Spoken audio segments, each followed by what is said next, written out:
It was supposed to be a routine intimidation, a brutal power trip on a quiet afternoon. Two arrogant patrolmen threw a black man onto the scorching asphalt, laughing as the steel handcuffs clicked tight. They thought he was just another nobody. They thought they owned the streets. They had no idea the man bleeding on their hood was a seasoned federal agent wearing a wire. And in a matter of hours, badges would be stripped and their city would pay a devastating price trying to cover up the ashes. The late summer heat in the industrial district of Monroe City was relentless, baking the cracked concrete until the air above it shimmered like liquid glass.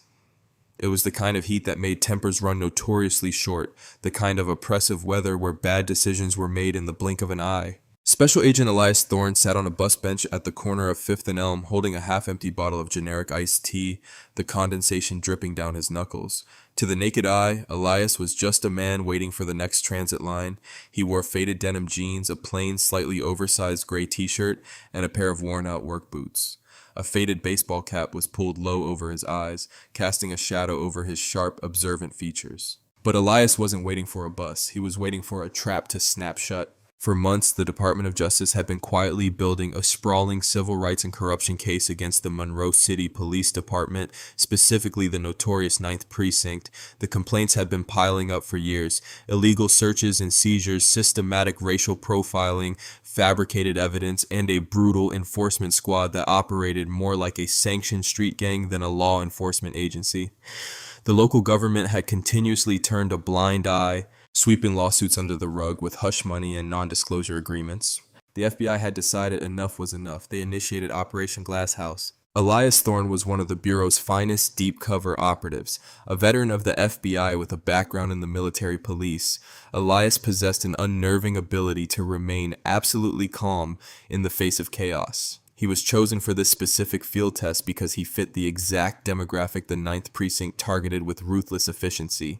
His mission today was simple: exist in public, mind his own business, and wait to see if the local patrol units took the bait. Beneath the collar of his gray t-shirt, completely invisible to a casual observer, was a state-of-the-art micro-recording device. It wasn't just capturing audio, it was transmitting a live feed directly to an unmarked surveillance van parked nearby, where supervising agent Marcus Grant and a team of federal technicians were monitoring his vitals and his surroundings. "We have movement on your 6, Elias," Grant's voice crackled softly through the microscopic earpiece nestled deep in Elias's right ear. "Monroe PD cruiser unit turning onto Elm. Looks like they're slowing down." Elias didn't turn his head. He took a slow sip of his iced tea. "Copy that," he murmured, his lips barely moving. "Let's see if they play the hits."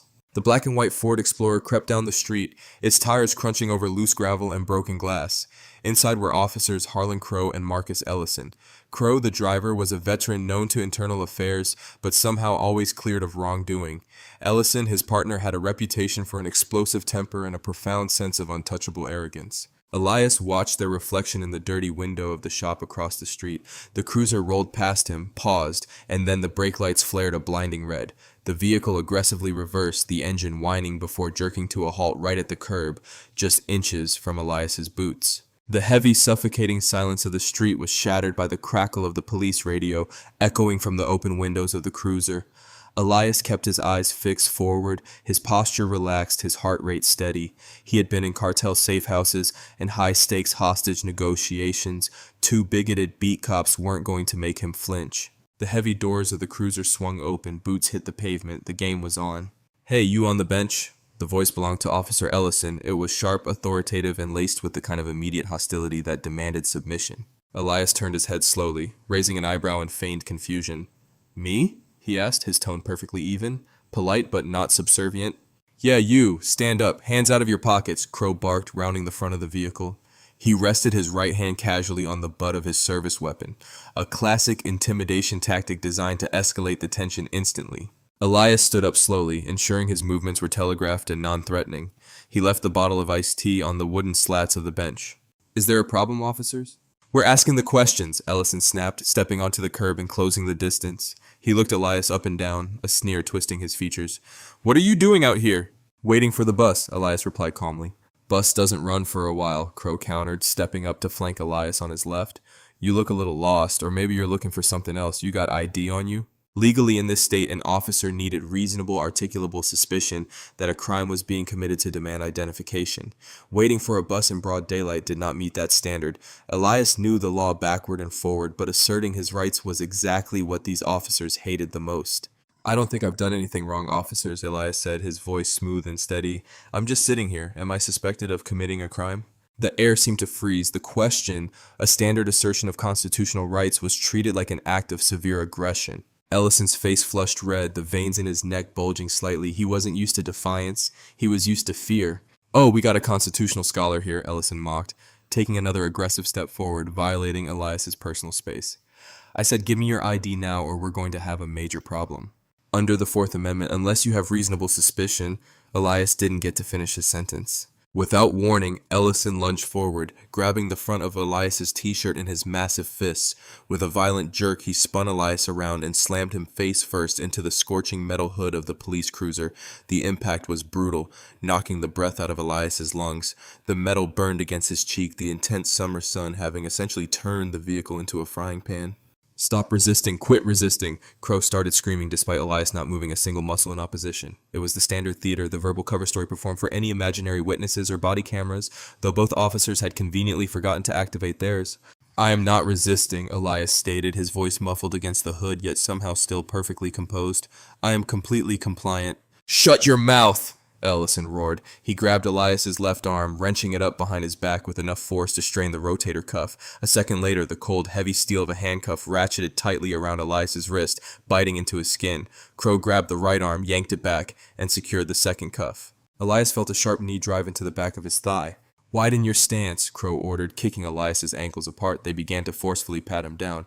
Ellison's hands roughly searched Elias's pockets. He pulled out Elias's cheap burner phone and a worn leather wallet that contained Elias's undercover alias ID. "Daniel Barnes, an independent contractor, you think you can run your mouth to us?" Ellison hissed, leaning in close, his hot breath smelling of stale coffee and tobacco. "You think you own this sidewalk? You don't know who you're dealing with, boy." "I know exactly who I'm dealing with," Elias thought to himself, "and you have absolutely no idea what you've just done." Through the hidden earpiece, Grant's voice was tense but professional.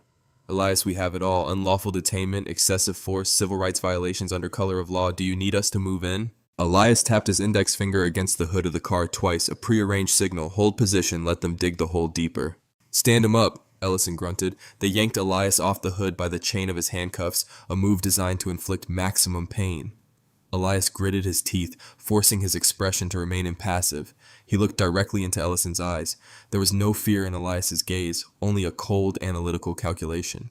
Ellison hesitated for a fraction of a second, unnerved by the absolute lack of panic in the man he was assaulting, but arrogance quickly overrode his instinct. "Get in the car!" Crow shoved Elias roughly toward the back door of the cruiser. Elias ducked his head and slid into the suffocating plastic-lined back seat of the vehicle. The door slammed shut, sealing him inside the claustrophobic cage. As the two officers climbed into the front seats, laughing and congratulating themselves on their swift takedown of a suspect, Elias leaned his head back against the hard plastic divider.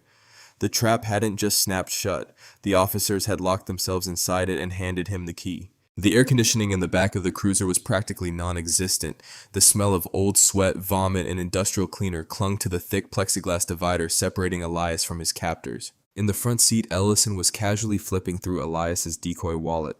"Daniel Barnes," Ellison read aloud, tossing the fake driver's license onto the dashboard. "No outstanding warrants, clean record. Looks like we just caught ourselves a smart aleck who needed an attitude adjustment." "What are we booking him on?" Crow asked, steering the heavy vehicle aggressively through the afternoon traffic, hitting the siren purely to force a minivan out of their way. "Disorderly conduct, resisting arrest, failure to comply with a lawful order." Ellison rattled off the charges with practiced ease. It was the unholy trinity of fabricated offenses used by corrupt cops to justify illegal arrests. By the time he makes bail tomorrow morning, he'll have learned to keep his mouth shut when a badge asks him a question. Elias sat perfectly still, letting his silence fill the back of the car. In his experience, corrupt officers hated silence. It deprived them of the power dynamic they craved. They wanted begging, they wanted anger, they wanted anything they could use to justify their violence. "You got nothing to say now, counselor?" Ellison sneered, looking at Elias through the rearview mirror. "Lost your voice? You were full of the Constitution 5 minutes ago?" Elias met Ellison's eyes in the mirror. "I'm just looking forward to making my phone call, officer." Ellison let out a short bark-like laugh. "You'll get your call when we say you get your call. You're on our time now." The cruiser pulled into the heavily fortified back lot of the Monroe City 9th Precinct. The building was a brutalist block of concrete surrounded by razor wire and decaying brick walls. It was a place where civil rights went to die, a black hole of accountability. They dragged Elias out of the car, practically carrying him by the handcuffs up the concrete steps and through the heavy steel doors into the intake area. The precinct was a chaotic symphony of ringing phones, shouting officers, and the metallic clanging of cell doors. At the raised booking desk sat Sergeant Marcus Ellison. He was a veteran, a man who had built a career on looking the other way. He was the gatekeeper of the 9th Precinct's dirty secrets. "What do we got?" Sergeant Ellison asked, barely looking up from his paperwork, adjusting his glasses. "Found him loitering on 5th, refused to ID, got combative, resisted arrest." Officer Ellison lied effortlessly, slapping Elias's decoy wallet onto the high desk. "Usual garbage," Sergeant Ellison sighed, finally looking down at Elias. "Name?" Elias stared at the sergeant. "I have already been illegally searched. My identification is on the desk. I am formally requesting a supervisor, and I am invoking my right to remain silent until I am permitted a phone call." Sergeant Ellison paused. He narrowed his eyes. The script was off. Usually, the people Officer Ellison dragged in were screaming obscenities or crying. This man was standing straight, speaking with the clinical precision of a lawyer. "You're looking at a supervisor, buddy," Sergeant Ellison said, his tone dripping with condescension. "And right now, you are a John Doe in my jail until I decide to process you."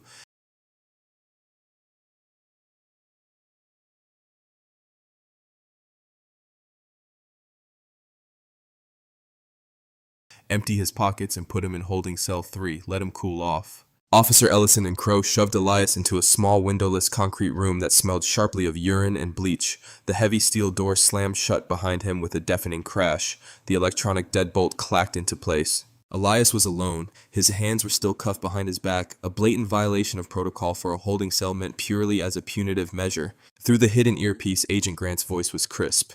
"Elias, tracking shows you are inside the precinct. We have the assault and the false booking on tape. The director is authorizing phase 2. Give the word." Elias maneuvered himself so his back was against the cold concrete wall. He slid down until he was sitting on the metal bench. He couldn't speak aloud in the echoing cell, but he tapped the side of his leg twice. Procedure. Nearby, in a secure federal building, a switch was flipped. The sting was no longer just an observation mission, it was an execution order. Dozens of federal agents in tactical gear, armed with federal indictments signed by a federal judge, began to load into heavily armored black SUVs. Back at the booking desk, Sergeant Ellison was slowly typing up the arrest report for Daniel Barnes, laughing at a joke Officer Ellison had just made about the arrest. They thought they had hours until shift change. They thought they had the rest of the night to torture a civilian. They didn't know that the FBI had just set a timer. And when that timer hit 0, the 9th Precinct was going to be ripped apart down to the foundations. The clock was ticking. Hours dragged by inside holding cell 3. The temperature in the windowless concrete box hovered near 90 degrees, the ventilation system having failed sometime during the previous decade. Special Agent Elias Thorne remained seated on the unyielding metal bench, his hands still securely manacled behind his back. The steel cuffs had long since bitten through the top layer of skin on his wrists, sending sharp, stinging pulses of pain up his forearms with every microscopic movement. Yet his breathing remained deep and rhythmic. He was conserving energy, mapping the psychological profile of the precinct through the muted sounds bleeding through the heavy steel door. He could hear the distant, arrogant laughter of Officer Ellison echoing from the bullpen. He could hear the weary, defeated sobs of another prisoner a few cells down. It was the soundtrack of a slaughterhouse run by wolves. Suddenly, the heavy deadbolt outside his cell disengaged with a loud metallic clack. The door swung outward, groaning on rusted hinges. Standing in the threshold wasn't Ellison or Crow. It was a man in a rumpled, ill-fitting beige suit, his tie loosened around a thick neck. He had the hollow, dead eyes of a man who had traded his conscience for a pension years ago. This was Detective Marcus Ellison. In the intricate ecosystem of the corrupt 9th Precinct, he was the apex predator's designated cleaner.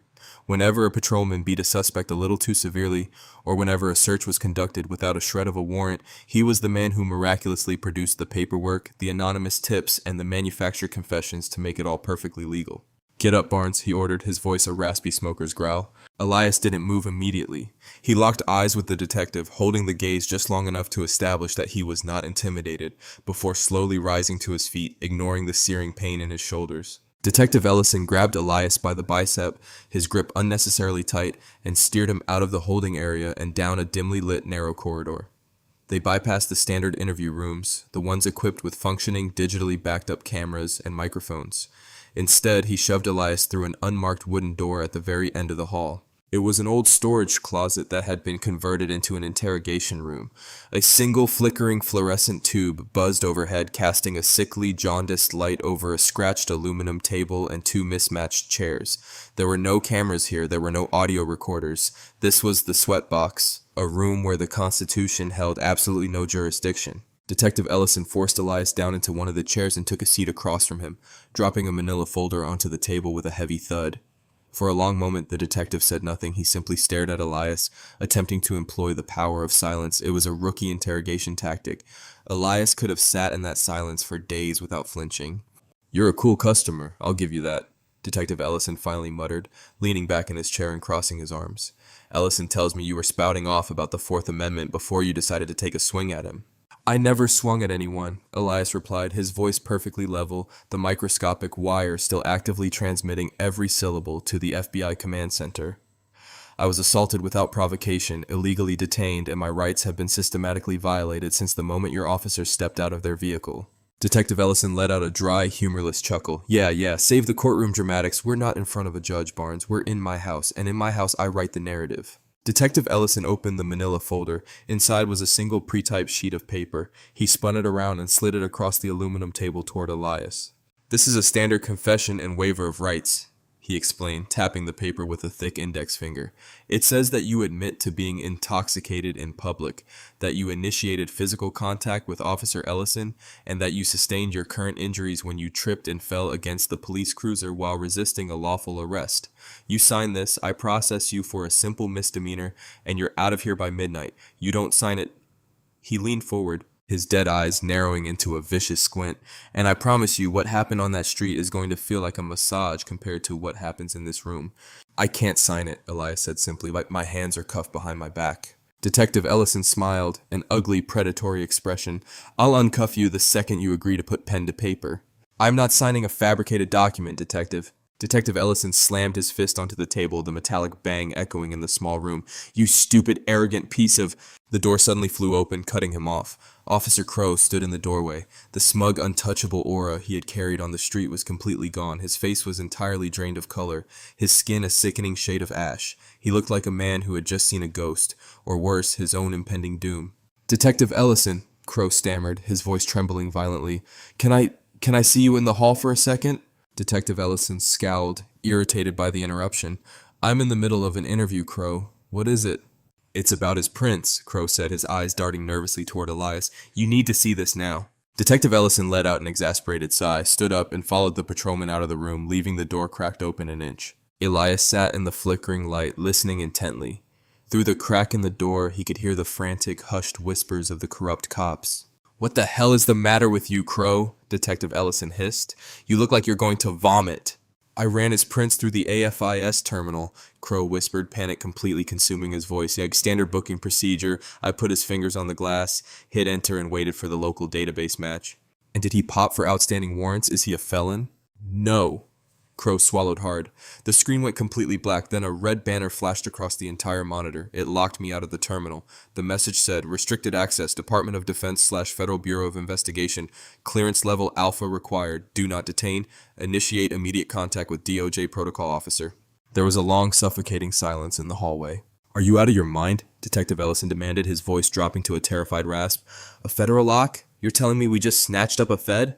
"I don't know," Crow was hyperventilating now. "Maybe he's a high-level cartel informant and witness protection. Maybe he's a spook. But whoever he is, Simon, he's not Daniel Barnes, the contractor. We put hands on him. Ellison slammed him into the hood. We brought him in without probable cause. If the feds are watching him—" "Shut up! Shut your mouth right now!" Detective Ellison snapped, attempting to regain control of a situation that was rapidly spiraling into a catastrophic nightmare. If he was an active agent, they would have stepped in on the street. He's got to be a snitch, a high-value city eye. The feds leave their assets hanging in the wind all the time. Footsteps echoed down the hall, heavy, authoritative steps. "What is going on here?" a new voice demanded. It was a deep, commanding baritone that commanded absolute terror within the 9th Precinct. "Captain Harlan," Detective Ellison said, his voice instantly deferential. Captain Marcus Harlan was the architect of the precinct's misery, a physically imposing man with a meticulously tailored uniform and a chest full of commendations he had largely stolen or fabricated. Harlan ran his district like a feudal lord. He had the mayor in his pocket, several judges on his payroll, and a belief that he was entirely above the law. Ellison just ran the John Doe's prints, Captain, Detective Ellison explained quickly. The system threw up a federal firewall, high-level restriction. We think he might be a protected federal asset. Harlan didn't say a word. He pushed past the detective and the patrolman, shoving the door to the interrogation room wide open. He stepped inside, his massive frame seemingly filling the small space. He stared down at Elias, evaluating him with the cold, calculating eyes of a butcher examining a piece of meat. Elias looked back at the captain. He recognized Harlan instantly from the massive dossier back at the field office. This was the primary target, the head of the snake. "So," Harlan murmured, circling the aluminum table slowly, "you're not a nobody. You belong to the Alphabet Boys." Elias maintained his silence, offering the corrupt captain absolutely nothing. Harlan stopped behind Elias, placing his heavy hands on the back of the metal chair. "Here's the problem with federal assets, Mr. Barnes. They think they have a golden ticket. They think Washington is going to swoop down and save them, but Washington is very far away from Monroe City. Down here in the basement of this building, I am God." Harlan leaned down, his mouth right next to Elias's ear. "I have built a significant operation in the city. Extortion, narcotics protection, illegal seizures. I own the streets. I am not going to let a single misplaced rat tear down my empire." Harlan stood up and turned to Detective Ellison, who was hovering nervously in the doorway. "Wipe the booking logs," Harlan ordered, his voice devoid of any human emotion. "Delete the AFIS query from the server cache, take his fake ID and burn it." "Captain?" Detective Ellison asked, his eyes widening. "What are we doing?" "This man was never here," Harlan stated coldly. "He never existed. He wasn't arrested on 5th and Elm. He was never brought into the 9th. Ellison and Crow are going to take him out the back service elevator. They're going to drive him out to the abandoned rail yard on the county line." Crow let out a choked gasp. "Captain, we can't. A federal lock. If they find his body." Harlan whipped around, grabbing Crow by the throat and slamming him against the cinder block wall. "You will do exactly as I say, or you will be in the trunk of the car, right next to him. Do you understand me? We execute him, we burn the teeth and fingertips, and we dump him in the quarry. It's the only way to sever the tie. If he leaves this building breathing, we all go to federal prison for the rest of our lives." Harlan released the gasping patrolman and turned back to Elias, drawing his heavy steel collapsible baton from his belt. With a sharp flick of his wrist, the weapon extended with a terrifying metallic crack. "No more games," Harlan sneered, stepping toward the chained FBI agent. "Let's see how tough the feds really are when the cameras are off."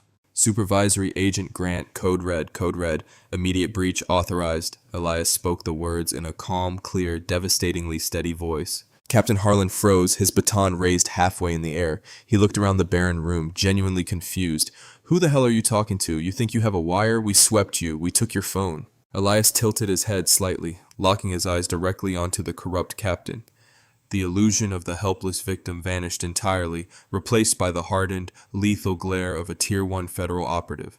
"I'm not talking to a wire, Marcus," Elias said softly. "I'm talking directly to the Reaper, and he's at your front door." "You arrogant piece of—" Harlan roared, swinging the steel baton down toward Elias's skull. The baton never made contact.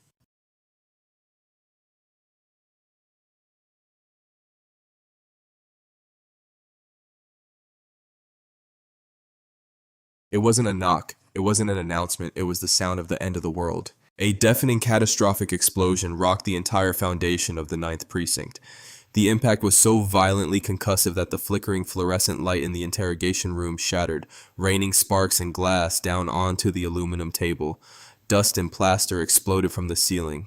Outside the precinct, a massive armored vehicle had just driven straight through the precinct's reinforced steel rear gate, crumpling the barricade like aluminum foil.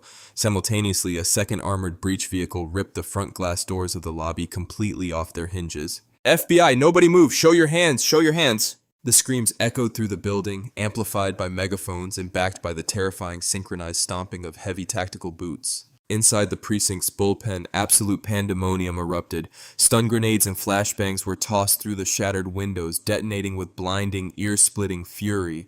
The concussive blast incapacitated the corrupt officers instantly, leaving them staggering, deafened, and blinded. Sergeant Marcus Ellison, the gatekeeper at the booking desk who had arrogantly thrown Elias into the cell, panicked.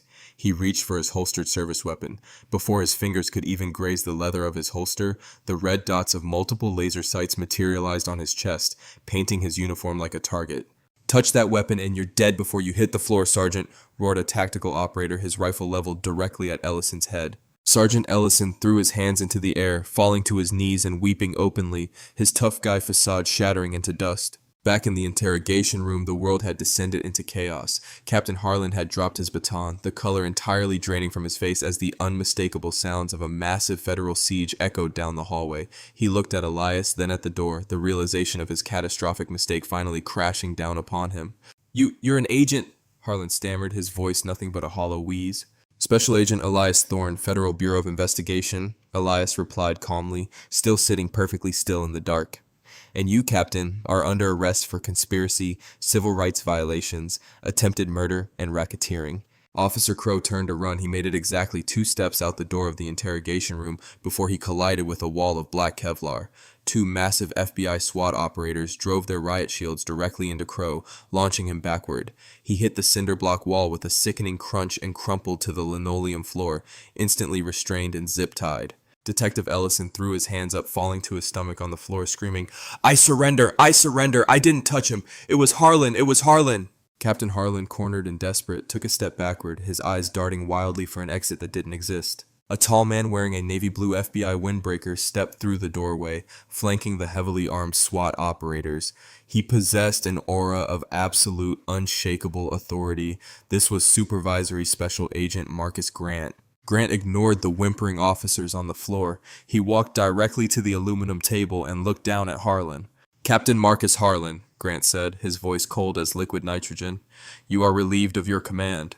2 operators flanked Harlan, grabbing his arms and violently forcing him to his knees. They ripped his service weapon from his belt and slammed heavy steel federal handcuffs over his wrists, locking them with a finality that echoed in the small room. Grant pulled a small silver key from his pocket. He walked behind Elias and inserted it into the cuffs that had been grinding into Elias's flesh for hours. With a click, the pressure vanished. Elias stood up slowly, rolling his shoulders and rubbing the raw, bleeding skin of his wrists. He looked down at Harlan, who was now kneeling on the floor, surrounded by the ruins of his corrupt empire. You think this means anything? Harlan spat, blood trickling from his lip where he had bitten it in terror. I know the mayor, I know the district attorney, you can't hold me. Agent Grant chuckled softly. He pulled a thick folded document from his jacket pocket and dropped it onto the floor right in front of Harlan's knees. That is a federal indictment, Grant stated, signed by a federal grand jury an hour ago. We didn't just wire up Agent Thorne, we wired your office. We wired your patrol cars. We seized offshore bank accounts 30 minutes ago. Mayor Marcus Harlan is currently being placed in handcuffs by another tactical team at his country club for accepting your bribe money. Harlan stared at the document, his bravado finally breaking. The reality of his absolute destruction was setting in. We didn't just come for you, Marcus, Elias added, walking past the kneeling captain. We came for the entire precinct, every single officer who looked the other way, every patrolman who falsified a report, every detective who covered up a beating. Elias stopped at the doorway and looked back at the terrified, pathetic men who had thought they were untouchable gods just hours prior. 17 badges, Elias said quietly, 17 federal warrants. Your reign is over. As Elias walked out of the interrogation room and down the hallway, the scene was one of total capitulation.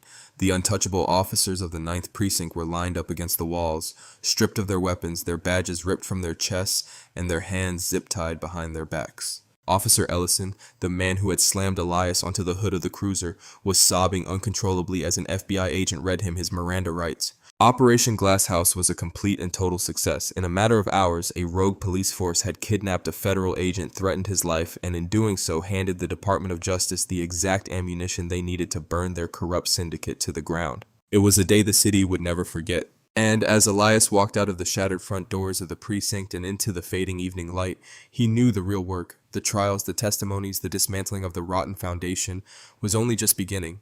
But for tonight, the wolves had been caged, and the streets belonged to the law once again. The morning after Operation Glass House, the sun rose over Monroe City to illuminate a drastically altered landscape of power. Inside the sterile, heavily fortified basement of the federal courthouse, the atmosphere was a chilling departure from the chaotic, blood-stained bravado of the 9th Precinct. Here, there were no rusty metal benches or flickering fluorescent lights. Everything was immaculate white tile, polished steel, and absolute crushing silence. 17 men who had worn the badge like a crown of absolute impunity the day before were now stripped of their armor. They wore identical oversized orange jumpsuits. They had no shoelaces, no belts, and no authority. For the first time in their adult lives, they were entirely at the mercy of a justice system they had spent decades manipulating and mocking. The strategy of the Department of Justice was not merely to prosecute, it was to annihilate the syndicate from the inside out, utilizing the very cowardice that bullies always harbor beneath their uniforms. Assistant United States Attorney Lena Holt was tasked with breaking them.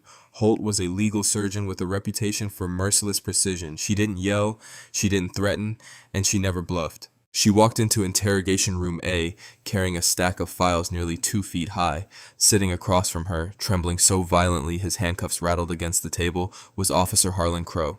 "Good morning, Mr. Crow," Holt said, her voice perfectly even as she laid the first file on the table. She purposefully omitted his title. He was no longer an officer, he was a defendant. Crow looked up, his eyes bloodshot from a sleepless night of abject terror.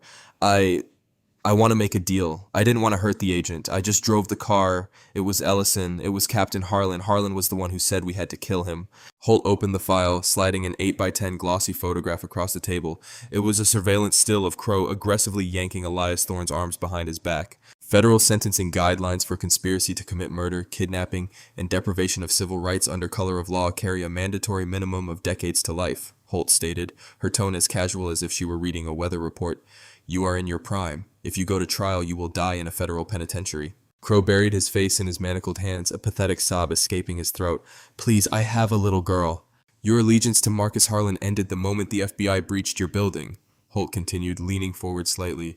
"In the next room, Detective Ellison is currently looking at the exact same paperwork. Whoever signs a proper agreement first gets a significantly reduced sentence in a low-security facility. The second man to sign gets decades, the third gets life. I only need one cooperating witness, Mr. Crow. Who is it going to be?" It took Crow less than a minute to pick up the pen and sign his life away, offering up every dirty secret, every buried body, and every stolen dollar the Ninth Precinct had ever touched. While the dominoes were falling in the federal holding cells, absolute panic was consuming Monroe City Hall. Mayor Marcus Harlan was already sitting in a holding cell facing his own federal extortion charges, leaving interim leadership to deal with a municipal catastrophe of unprecedented proportions. The interim mayor stood in the mayoral office, staring out the window at the swarm of national media vans parked on the lawn. Behind her, City Controller Daniel Higgins was frantically sifting through a spreadsheet that looked like a financial death warrant. "How bad is it, Daniel?" the interim mayor asked, not turning around. Higgins rubbed his temples, his face pale. "It's a financial extinction event, Rebecca. The DOJ isn't just seeking criminal convictions. They are initiating a massive civil rights investigation into the entire city infrastructure. But that's not even the worst part. When the news of the FBI raid broke this morning, the floodgates opened." "Explain the floodgates," the interim mayor commanded, finally turning to face him. "Every single person who was ever arrested, assaulted, or framed by the Ninth Precinct over the last decade just found their golden ticket," Higgins explained, his voice shaking. "Our legal department has received notice of intent to sue from over 60 different victims in the last 12 hours. The precinct's actions invalidate hundreds of past convictions. People who have been sitting in state prison on planted evidence are going to be released, and they are going to sue the city for millions." The interim mayor felt the blood drain from her face. "Our liability insurance dropped us at midnight," Higgins interrupted grimly. "They invoked the intentional criminal acts clause. We have no coverage. The city is solely responsible for every dime of civil restitution. The legal team has run the projections. If we fight these lawsuits individually in front of sympathetic juries, we will easily face tens of millions in damages. It will bankrupt the city. We won't be able to pay for trash collection or keep the street lights on. So what is the alternative?" "We settle," Higgins said, slamming a thick folder shut. "We establish a global victims compensation fund. We offer an immediate blanket payout to bypass the courts, a significant cash sum right now." The sheer gravity of Captain Harlan's arrogance had finally quantified itself. The ego of 17 men was going to cost the taxpayers dearly. Months later, the circus finally culminated in the grand wood-paneled arena of the United States District Court. The trial of Captain Marcus Harlan had captivated the nation. The media had dubbed it the Blue Wall Collapse. While 16 of the officers, including Ellison, Trent, and Crow, had taken plea deals to save themselves, Harlan's narcissism refused to allow him to yield. He had hired a high-priced, aggressive defense attorney known for pulling off courtroom miracles paid for by the remnants of Harlan's hidden extortion money. The courtroom was packed to absolute capacity. Federal Judge Marcus Pierce, a no-nonsense jurist with a notoriously low tolerance for police corruption, presided over the bench. The defense based its entire strategy on the concept of federal entrapment. Their plan was to paint Special Agent Elias Thorne not as a victim but as a manipulative saboteur who had specifically provoked the officers into making a mistake. When Elias Thorne took the witness stand, the courtroom fell completely silent. Elias wore a sharp-tailored navy suit. His demeanor was exactly as it had been on the hood of the police cruiser, calm, clinical, and completely unbreakable. The defense attorney paced in front of the jury box, aggressively pointing a finger at Elias. "Agent Thorne, You were deliberately dispatched to the Ninth Precinct's jurisdiction to bait my client's officers, were you not? You refused to identify yourself. You antagonized them. You manufactured this entire crisis to justify a federal takeover of local law enforcement. Elias leaned into the microphone. I sat on a public bench. I possessed a bottle of iced tea. I did not raise my voice. I did not make a sudden movement. And I did not violate a single municipal statute. If sitting quietly on a Tuesday afternoon is enough to bait the police department into committing felony assault and attempted murder, then the department was already functioning as a criminal enterprise. A murmur of agreement rippled through the gallery. The judge banged his gavel to restore order. The defense sneered. You expect this jury to believe that Captain Harlan, a decorated veteran, just randomly decided to threaten your life? It was the opening prosecutor Lena Holt had been waiting for. Redirect, Your Honor, Holt said smoothly, standing up from the prosecution table. She walked to the center of the room, holding a small digital audio player. The defense insists his client's actions were merely an overzealous attempt to maintain public order. Let us listen to exactly how Captain Harlan maintained order. Holt pressed play. The audio from Elias's hidden wire, digitally enhanced and crystal clear, echoed through the massive courtroom speakers. The jury listened in horrified silence as they heard the sickening thud of the initial assault. They heard Officer Ellison's mocking laughter. They heard the claustrophobic panic of Officer Crow discovering the federal lock on the computer system. And then the chilling, unmistakable baritone of Captain Marcus Harlan filled the room. This man was never here. He never existed. We execute him. We burn the teeth and fingertips and we dump him in the quarry. If he leaves this building breathing, we all go to federal prison. The recording clicked off. The silence that followed was absolute and suffocating. In the defense chair, Captain Harlan stared straight ahead, his jaw clenched, his face a mask of ruined pride. He didn't look at the jury. He knew what was in their eyes. He saw the same disgust that the entire country felt. It took the federal jury less than 2 hours to return a verdict. On the count of conspiracy to commit murder, we find the defendant Marcus Harlan guilty. On the count of deprivation of civil rights under color of law, we find the defendant guilty. On the count of racketeering and extortion, guilty. Weeks later, Harlan stood before Judge Pierce for sentencing. He wore the same orange jumpsuit his subordinates had worn, his hands shackled to his waist chain. Marcus Harlan, Judge Pierce began, his voice dripping with righteous contempt, you were entrusted with a badge, a gun, and the sacred duty to protect the vulnerable citizens of this city. Instead, you transformed your precinct into a sanctioned cartel. You preyed upon the very people you swore to defend. You operated with a level of arrogance and sadism that betrays the very foundation of a civilized society. Judge Pierce adjusted his glasses, looking down at the broken man. You believed that your badge made you a god. Today, the law reminds you that you are merely a criminal. You are sentenced to decades in the United States Penitentiary Administrative Maximum Facility in Florence, Colorado. You will not see parole. You will not wear a uniform again. You are remanded to federal custody. The crack of the gavel sounded like a gunshot. Federal marshals grabbed Harlan by the arms and dragged him toward the side door. He didn't fight. The fight had been entirely crushed out of him. As he disappeared through the heavy oak doors, the era of the Ninth Precinct officially ended. In the aftermath, the city of Monroe was fundamentally transformed. A significant global settlement was officially authorized by the city council. The funds were distributed among the dozens of victims who had suffered under Harlan's regime. The falsely imprisoned, the beaten, the harassed. The money could never buy back the years stolen from them. But it was an acknowledgement of their pain, a tangible admission that the city had failed them. 17 badges were melted down, 17 pensions were completely revoked, the funds diverted back into the city to help pay for the massive settlement debt. Officer Ellison received decades for his brutal assault on the street. Detective Ellison received decades for his role in the cover-up and falsification of documents.